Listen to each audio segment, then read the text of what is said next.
I mix what I like, what I like, what I like, what I like. What's up, world? Welcome to another edition of I Mix What I Like Live. Again, I'm Jared Ball, happy to be your host. At mixwhatilike.org. Please go there and sign up and subscribe so you don't miss all of the multimedia work I and my colleagues are doing, including the new interview we just did with Kevin Rashid Johnson about revolutionary intercommunalism. We had to do that as a podcast for reasons which will be obvious and explained during that interview. So please go there and check that out. A lot of book reviews and other events coming up. A lot of stuff happening later today, later this week. So please make sure you're there and staying in tune with that. And then please also consider liking, subscribing, sharing this stream, and consider also joining this channel. We have a new media venture, a journalism venture, an emancipatory journalism venture we're about to launch and evolve. So your support would go to help that and or to the other obvious projects that we're associated with. So please do consider that. And even as you are watching now, please like and subscribe, for all those YouTube algorithms that we're all learning much more about as we go. But without further ado, we don't have as much time with our next guest as I would like. And as I've said, and I've already asked to get on her calendar for a future more extended conversation about the fascinating breadth of her career. We'll have to do that another time. She's here for a specific purpose in a shorter time today. We also have other interviews with her at imixwhatilike.org. So please consider going to check that out at some point later. But of course, I'm talking about Soffiyah Elijah, who, among many other things, is an advocate, attorney, scholar, and educator, and the executive director of the Correctional Association, executive director of the Correctional Association of New York. Prior to joining the Correctional Association, Elijah serves as deputy director and a clinical instructor at the Criminal Justice Institute at Harvard University. And I want to just say before I bring her up, she has been personally and to me a great inspiration. And even though I'm not privileged enough to be in her inner circles, her impact, her positive impact on me, and her support for me and endeavors I'm associated with has been incalculable. So I'm very happy to have Miss Soffiyah Elijah join us this morning. Good morning, Soffiyah. It's always a pleasure to have you, and welcome. Good morning, Jared. Thank you so much for having me. If I may, because I don't want to confuse your listeners, they might be wondering what's happened with my career. So I was the executive director of the Correctional Association up until mid-2016, where I resigned, and then I formed and now head the Alliance of Families for Justice, which is a nonprofit in New York State that supports, empowers, and mobilizes families who have incarcerated loved ones and people with a criminal history. Oh, my apologies for being so far behind. And shout out to Ghana and everybody watching. My apologies. I have to get caught up, and when we have that extended conversation in a later date, we'll have to get all caught up on all of that work in those intervening years. My apologies for that. But anyway, you're here this morning to talk about the freedom campaign for Sundiata Acoli, who I know you've been working with and on his behalf for a number of years. Please, any background you want to give about the situation, or please just let us know what is going on, what you would like us to know, what we can help with on obviously maybe not obviously, on what is today his birthday. Right. Thank you so much. So Sundiata Acoli has been incarcerated since 1973. Some people will recognize the name of the case, the Panther 21. He was a defendant in the Panther 21 case in the late 60s. And then prior to that, though, he had been working in the defense industry. He's a computer specialist, mathematician, had worked at NASA for a while. And then he got involved and joined the Black Panther Party, which resulted in him being a defendant in the early 60s. And then in 1973, he was arrested and convicted of the shooting death of Officer Foerester, who was a New Jersey state trooper. He has been incarcerated since that time. In 1994, he became eligible for parole. And the parole board in New Jersey has continued to deny him release on parole. In fact, they've denied him 6 times, despite the fact that for the past 27 years, he's had absolutely no disciplinary infractions. He turns 84 years old today. So what is it that you and I and others in support of him today are, or in general, are asking that folks do? How do we best support his situation, and what can we do? Well, I'm going to speak about what we can do in just a moment, but I should explain, because I failed to include, that we've been involved in litigation for a number of years, challenging those denials of release on parole. And there's a brief that was just filed, an appellate brief, challenging the 4th denial of parole release. He's had 2 more denials since that process started. And on November 19th of 2020, he was denied release again by the parole board.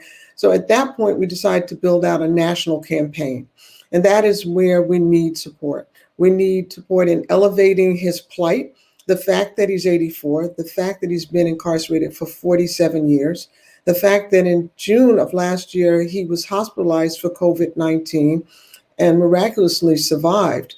But he suffers from post-COVID symptoms, and he also is suffering from early stages of dementia. Since 1979, although he is serving time for a New Jersey conviction, he has been held in federal facilities. And in fact, he has been transferred to various facilities all around the country. And right now he's in Maryland in a federal facility. So what people can do, they can send birthday greetings to him, certainly, at FCI Cumberland. They can donate to support his legal expenses and building out the campaign. They can send money to NAABPP, which is the nonprofit that is serving as fiscal sponsor for us to raise funds.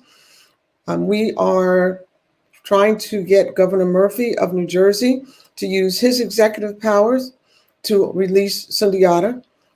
And most importantly, we need people to spread the word, because the more voices that are added to the choir calling for his release, the more impact we will have.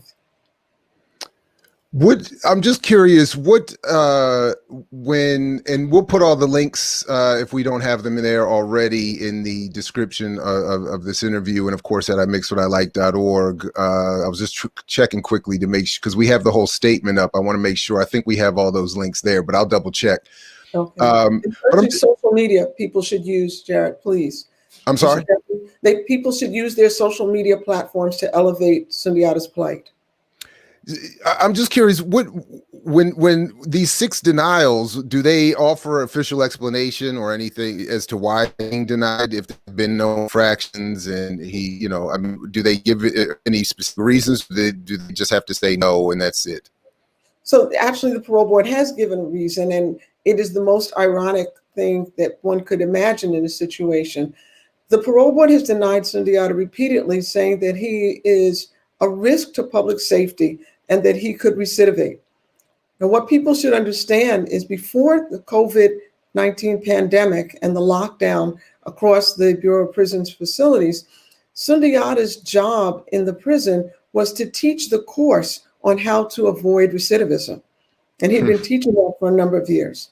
So you cannot get a more ironic situation than to have the person that the Federal Bureau of Prisons entrusted to teach people how to avoid recidivating, to be denied parole release on the claim the parole board says he's a risk to public safety, he could recidivate. Okay, I mean, there's so many, there's anyway, that's just remarkable. And as somebody put here, it's devastating.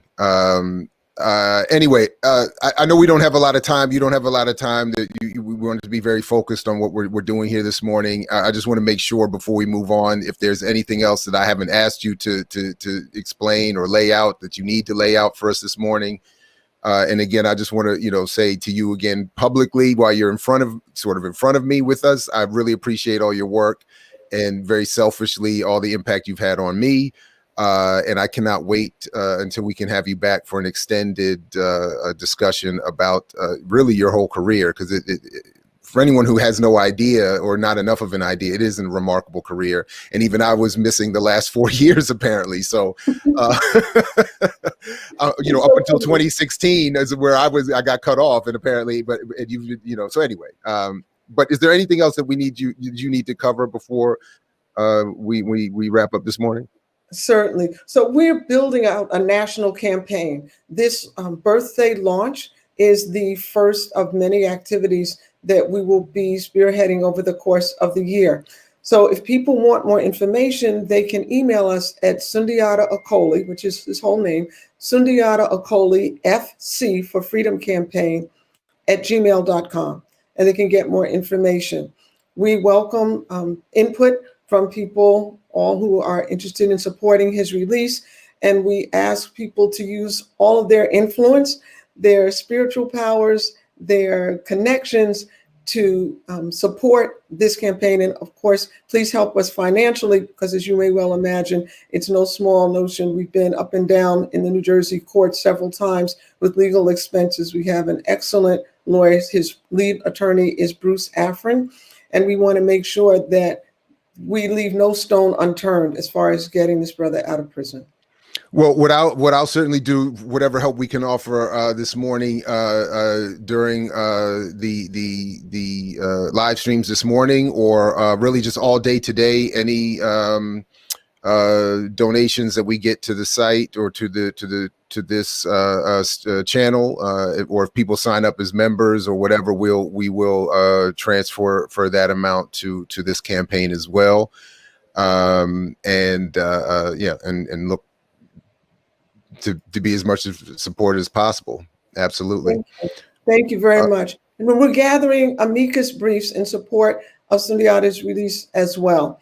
So I've been meeting with countless lawyers and law school clinics to gather voices from the legal community and people of goodwill across the country who want to support his release.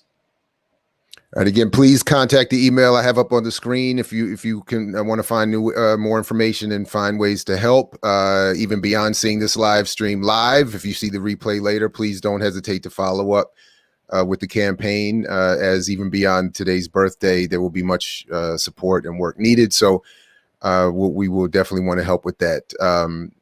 Soffiyah Elijah, again, I just want to thank you very much. I know the time is short this morning, but we really appreciate you. And anytime this platform can be of some help, please let me know, and I will track you down later for that longer talk. But thank you very much.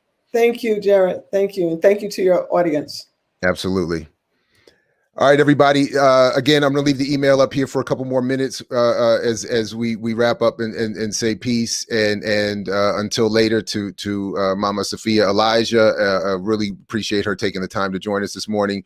Please, everybody, come on back at 11 when we come back with Dr. Karanja Carroll. And please check at imixwhatilike.org for all the other upcoming and most recent and other things that are happening. And please do sign on to help Brother Sundiata Acoli. We have to support people who have supported us and continue to. So anyway, much more coming up later. Again, in about 45 minutes, come on back and we're going to talk about Asada Taught Me on the slogan again, Dr. Karanja Carroll. So stick around and we'll be back soon here at I Mix What I Like. And as always, as Fred Hampton used to say to you, we say peace if you're willing to fight for it. So peace, everybody. Back shortly. I mix what I like, what I like, what I like, what I like.